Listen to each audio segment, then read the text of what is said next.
बोली गजानंद गणपति महाराज की जय। कार्तिक मास, आज 13वें अध्याय की कथा को हम श्रवण करेंगे।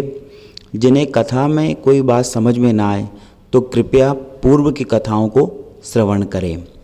तो आज की कथा हम प्रारंभ करते हैं। असुर जलंधर का हुआ शंकर से संग्राम, दैत्य क्रोध करके चढ़े हारे दैत्य तमाम। इस अध्याय में जलंधर का जो युद्ध है वो भगवान शंकर के साथ होगा। नारद जी बोले, जलंधर राहु की इन बातों को सुनकर क्रोधित हो गया। राहु ने कहा, जलंधर से आकर के कहा कि उन्होंने पार्वती जी को देने से मना कर दिया पूर्व के प्रसंग में। तब जलंधर बड़ा क्रोधित होकर के चला। जल्दी के कारण उसका मुकुट गिर गया और पृथ्वी पर गिर गया और वह आप भी फिसल पड़ा। दैत्यों की सेना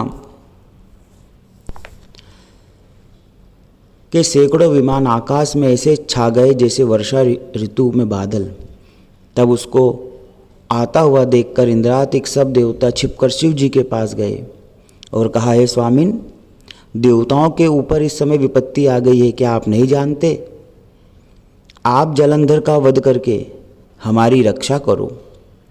इस प्रकार देवताओं को वचनों को सुनकर महादेव जी ने हंसकर विष्णु भगवान को बुलाया और कहा कि आपने संग्राम में जलंधर को क्यों नहीं मारा? आपका जब जलंधर के साथ युद्ध हुआ तो आपने उसे क्यों नहीं मारा? तब भगवान विष्णु कहने लगे कि एक तो वह आपके अंश से उसका जन्म हुआ है, समुद्र से उत्पन्न हुआ है, आपका तेज उसमें है। दूसरा, वह समुद्र से उत्पन्न हुआ।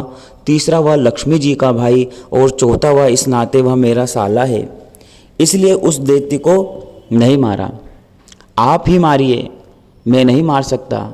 शिव जी ने कहा, ये बड़ा तेजस्वी है, इन शस्त्रों से मेरे हाथ से नहीं मरेगा। इससे सब देवताओं सहित अपने तेज का अंश मुझे अस्त्र बनाने के लिए दो। नारद जी आगे बोले। तब सबने अपने अपने तेज दिए, वे मिलकर के एक हो गए।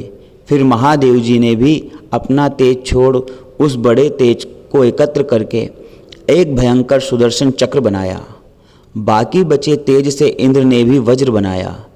किंतु जब करोड़ों हाथी, रथ और सेना समेत जलंधर कैलाश के पास की भूमि में दिखाई दिया, उसको देख सब देवता जैसे आए वैसे ही छिपकर चले गए।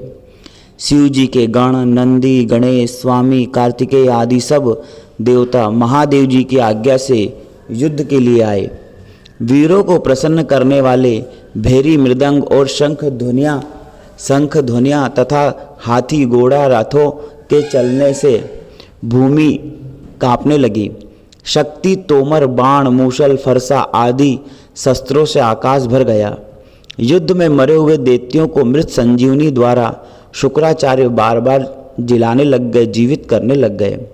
राक्षसों को मारते तो राक्षसों के गुरु शुक्राचार्य उन्हें पुनः जीवित करते। यह बात देवताओं ने शिवजी को बताई। शुक्राचार्य की बात बताई कि यह मृत संजीवनी विद्या से सबको जीवित कर रहे हैं। तब महादेव जी के मुख से एक भयंकर कृत्या राक्षसी पैदा हुई, जो ताड़ के वृक्ष के समान जांग और गुफा के समान मुख था।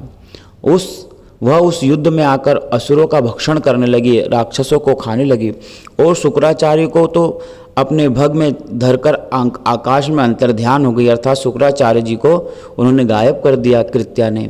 अब देवता शुक्र को पकड़ा हुआ देखकर आनंद से दैत्यों को मारने लगे। शिवजी के गणों से भयभीत दैत्यों की सेना ऐसे अलग थलग हो गई जैसे वायु के वेग से चलने से तृण समूह बिखर जाता है। गणों के भय से भागी सेना को देखकर सेनापति निशुंभ, शुंभ और कालनेमी अति क्रोध करके युद्ध में गए। वर्षा के बादलों की तरह इन तीनों ने बाणों की वर्षा करके शिवजी की सेना को घेर लिया। सैकड़ों बाणों से घायल हुए गणों के शरीर से रुधिर ऐसे बरसने लगा मानो बसंत ऋतु में टेसू का वृक्ष दिखाई देता है। तब फिर गिरते पड़ते वे सब गण तितर बितर होकर युद्ध छोड़कर भाग गए। फिर नंदी, गणेश और स्वामी कार्तिकेय अपनी सेना को भागी हुई देखकर क्रोध करके वेग से आगे बढ़े और दैत्यों को बलपूर्वक रोका। बोलिए कार्तिक भगवान की जय। 13वें अध्याय की कथा यहीं पे विश्राम होती है। आगे कथा हम कल श्रवण करेंगे। चैनल को लाइक, कमेंट, शेयर अवश्य करें। बोलिए कार्तिक भगवान की जय, दामोदर भगवान की जय।